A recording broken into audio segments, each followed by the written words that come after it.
Welcome back to what is still an ongoing experiment, my daily vlogs showing you my DIY and what I'm getting up to in a day. If you're new here, I'm DIY with Emma and I help people get into DIY by doing how-to videos, by sharing DIY hacks and also doing follow-alongs like this. And these are my favourite because I get to show you all the stuff that goes wrong, because stuff goes wrong all the time. Don't believe what you see on social media, it goes wrong. And if you're not new here, then you'll know that I started this terrarium before I went on holiday. I am now back and I'm ready to give it a go. How to make a terrarium. This is going to be a budget DIY, so I'm going to try and make use of as much stuff that I already have as possible. I recently picked up this rosemary plant and it had all of these lovely little chippings of wood at the base. They'll add a layer of wood chippings like this in the shop sometimes to stop fungus gnats from laying their eggs. I also picked up a couple of very cute succulent plants and this amazing fern with a great hairdo. And this you may have seen before. I salvaged this moss from the planters in my front garden.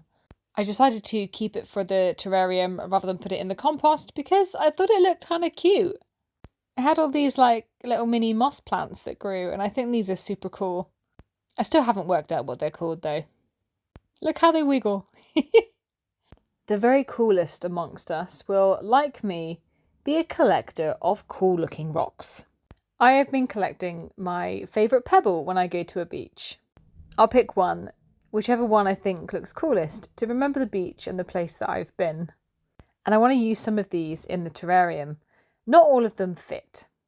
And so my first task was to work out which ones fit and which ones didn't. So this was me just doing a little fit test to see what would go in the top. I can't really describe it, but there's something so magical about having a rock collection. I'm so confident that it is not just me that has a little rock collection. So if you also have a rock collection, I want you to tell me about it. How many rocks do you have in your rock collection? What's your favourite rock? What kind of rocks do you go for? This one's my favourite of all the rocks. Look how cool that is. That's the coolest rock. And rocks are cool, but don't even get me started on how exciting it is to find a good shell. You set me off now. Look at all those shells. They're just magical. I can't explain it. I've even got this awesome bit of driftwood. I'll see if I can try and get that in there as well. Now it's time for more salvaging and we're out in the garden to see what we can find. These little plants, I don't even know if they're plants or what they are, but they grow in my garden every year. They are like little green succulents or something. But what I can tell you is that they grow really well. They travel really well. And I think they'll look super, super pretty in the terrarium. Have to say, it did not want to come out. After I took this out, I actually did a tiny bit of maintenance on this plant because the moss itself, I think, looks really nice, but it does take quite a lot of the nutrients and water from the soil that the plant itself needs. So let me tell you about this jar. This might look quite familiar, and that's because this is typically used for making things like cider. And that is in fact what I bought this for. And I kept it because it looks cool and I thought one day I'll be able to make something with this. And today is that day. I'm going to start off with adding a layer of leca at the bottom of this jar. This is a planting medium that you can plant plants into. I've never used it before, but I wanted to experiment with it. And one year I asked for a bag of this for Christmas, for a Christmas present. And this was one of those situations where you forget to check how large the bag is, and we ended up buying what I assume must have been an industrial-sized bag of leca. It's more leca than a human really needs. I've got lots of plants, but even if I filled up every plant with this leca, I would still have too much. I then caused a fair bit of carnage with this layer of compost. You're supposed to use potting soil, but to be honest, I don't really know what the difference is between potting soil and compost, so I just used what I had. If it's important, I guess we'll find out soon enough. I then waged war on this fern that I thought would come apart fairly easily, but as you can see, it did not, and I had to wiggle it for a very long time to see if I could try and get it apart. I was convinced that this must be made up of a series of smaller plants, but everything that I did seemed to suggest that it wasn't. Anyway, I won. I basically managed to get a section of it out. with a good amount of root system, and I plunked it in the middle because you're supposed to put the largest plant into the terrarium first. I realised very quickly that the 2 succulents that I had bought to go in here were not going to fit through the lid of this jar, and that they do rely upon drying out in between watering, so it probably wouldn't have been a great fit for this particular terrarium anyway, because I want to close this. I want to have it as a closed system, and that's going to end up being too humid for these succulents, for the 2 that I've bought anyway. There are other varieties of succulents that would work well in a closed terrarium, but not these 2. I started to break apart the moss that I had collected into little sausage shapes so that I was able to fit them in the top.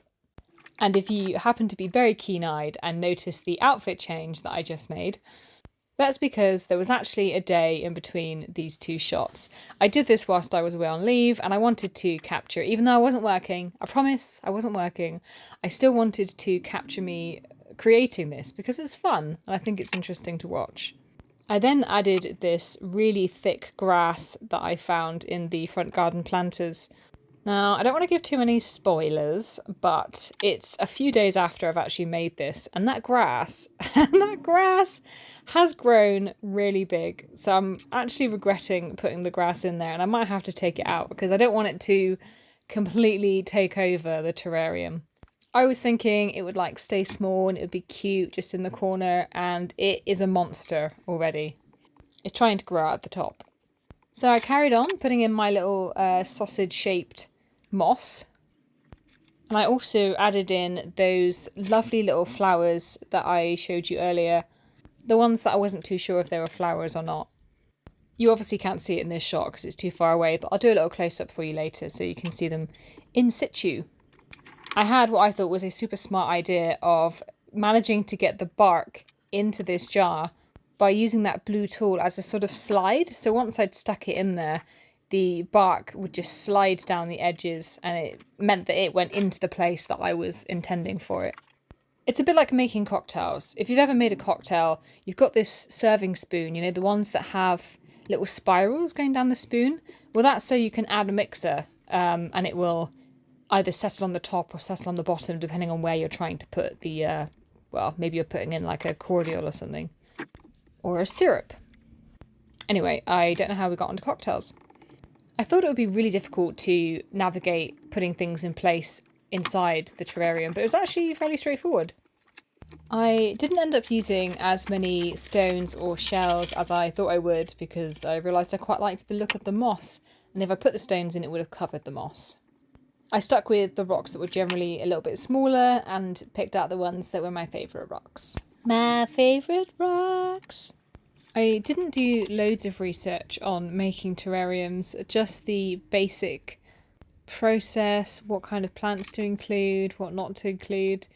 It did suggest that I include activated charcoal, but I decided not to for no other reason than I didn't have any and I couldn't be bothered to go out and get some. The charcoal is supposed to prevent mould growth and other things, so I guess we'll find out very soon if that was a bad idea or not. This fern is supposed to be quite good for humid environments, but again, let's find out how it ends up surviving. In a future video, I'll let you know how it's getting on. I certainly made an awful mess with this, and I would recommend maybe setting up some sort of coverage on your table, or using a table that you don't mind if it gets dirty. And now for the close-ups. This will start to look better as it matures because the fern will grow and it will root and the moss will spread across the soil. I added some water to it slowly so the water would travel down the sides. This was because I wanted to clear the sides of all of the soil and muck that had attached to it. It will get humid and mist up, but I thought this was a great way to see how it actually looks. I think something's missing. Oh, okay, this looks good. Aha!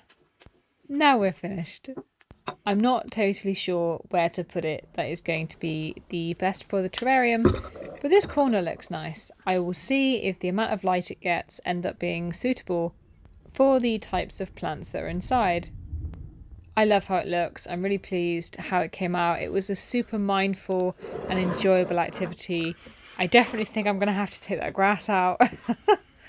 At some future point, I will show you how it's maturing.